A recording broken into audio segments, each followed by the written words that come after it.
जो रास शब्द है इसका प्रयोग हम गलत जगह पर करते हैं कि फलाने की तो रास लीला चल रही होगी। देखिए वो रास शब्द है, भगवान की एक दिव्य लीला है। हमें कोई हक नहीं बनता कि हम भगवान की लीलाओं का अपमान करें। जब तक आप अपने धर्म का सम्मान करना नहीं सीखोगे तो दूसरों से उम्मीद मत करो कि वो आपके धर्म का सम्मान करें। पहले स्वयं तो अपने भगवान की लीलाओं का सम्मान करना सीखो, फिर दूसरों से कहना। तो इसलिए ना आप इस शब्द का कभी गलत जगह पर प्रयोग करें और ना ही किसी और को करने दें, क्योंकि भगवान की एक दिव्य लीला है। और ये जो गोपियां यहाँ पर रास रच रही हैं, ये गोपियां कौन है? ऋषि मुनि हैं, जिन्होंने भगवान को प्राप्त करने के लिए कठोर तपस्या करी, लेकिन फिर भी भगवान का सानिध्य नहीं मिलता है तो दुखी हो जाते हैं। ठाकुर जी कहते हैं आप दुखी मत हो, इस बार नहीं तो अगले बार से ही, पर मेरा सानिध्य आप सभी को जरूर मिलेगा। तो आज वही ऋषि मुनि गोपियों के रूप में आकर के महाराज का आनंद लेते हैं। जो महाराज की कथा है यह आत्मा का परमात्मा से मिलन ही रास है। अब गोपी में गो का अर्थ है इंद्रिय और पी का अर्थ है पीना। तो जो प्रत्येक इंद्री में कृष्ण रस का पान करे वो गोपी है। नहीं, पर भगवान को तो प्राप्त करना है, पर कैसे प्राप्त करे, क्या करे? तो यही प्रश्न लेकर के अब सेठ जी जाते हैं गुरु बल्लवाचार्य जी के आश्रम में। अब जैसे गुरु जी के पास गए, गुरु जी कहते अरे सेठ जी आज कैसे आना हुआ? सेठ जी कहते एक प्रश्न है मन में। गुरु जी कहते पूछो क्या प्रश्न है? सेठ जी कहते भगवान को प्राप्त तो करना है, लेकिन ऐसी कोई पूजा बताओ जिसमें मेरा एक भी रुपया खर्च ना हो। गुरु जी कहते लो, अरे भगवान को प्राप्त करने के लिए कौन सी धन की आवश्यकता? भगवान तो कभी नहीं कहते यदि मुझे प्राप्त करना है तो धन लेकर के आओ। आवश्यक नहीं है आप बहुत धनवान, बलवान, ज्ञानवान हो तभी भगवान मिले। सेठ जी कहते पर ये बात मेरे घर वालों को कौन समझाए? आप मुझे ऐसी कोई पूजा बता दो जिसमें मेरा एक भी रुपया खर्च ना हो और भगवान की प्राप्ति भी जल्दी हो जाए। तो अब गुरुजी कपिल मुनि द्वारा बताए हुए ध्यान योग को बताते हैं। कहते हैं आप सुबह जल्दी उठना, एकांत में बैठना और आपको सिर्फ सोचना है, विचार करना है। क्या सोचना? कि आप गंगा जी स्नान करने गए हैं, वहां से गंगा जल लेकर के आ रहे हैं, ठाकुर जी के श्रृंगार के लिए बगीचे से ताजे ताजे पुष्प तोड़ रहे हैं,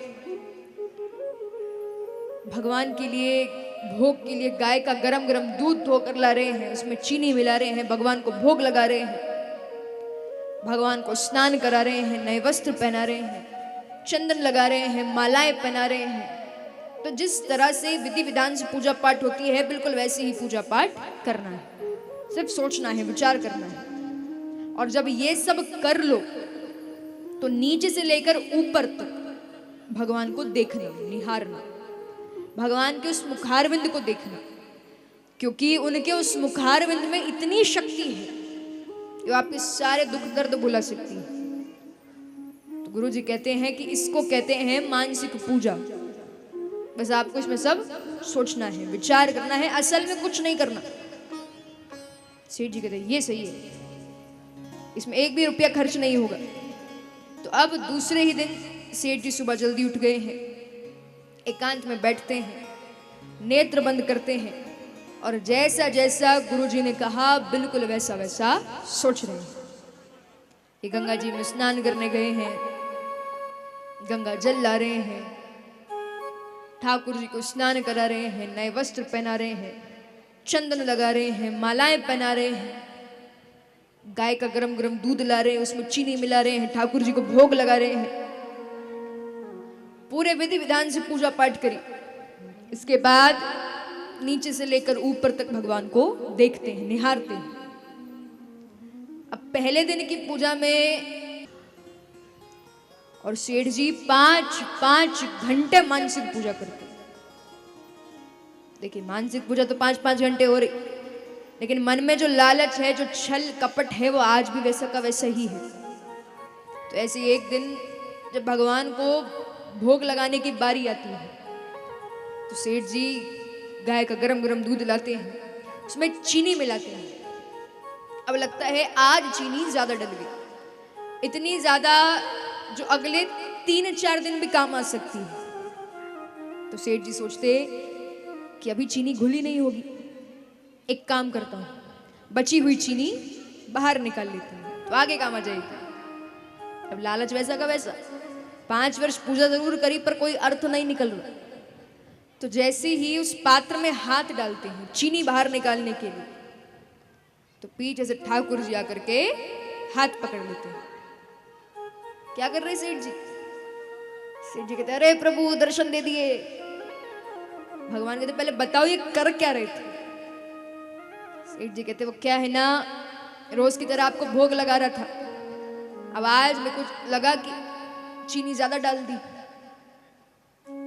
इतनी ज्यादा जो अगले 3 दिन काम आ जाए, तो मैंने सोचा कि इसमें से बची हुई चीनी बाहर निकाल लेता हूं। भगवान कहते सेठ जी सुधरोगे नहीं, 5 वर्ष से पूजा कर रहे पर मन में लालच वैसा का वैसा। अरे ज्यादा चीनी डल गई थी तो डले रहने देते, आपका क्या जा रहा था? आप भूल गए, आप मानसिक पूजा कर रहे थे, उसमें आपने बस सब सोचा है, विचार किया है, असल में कुछ नहीं हुआ।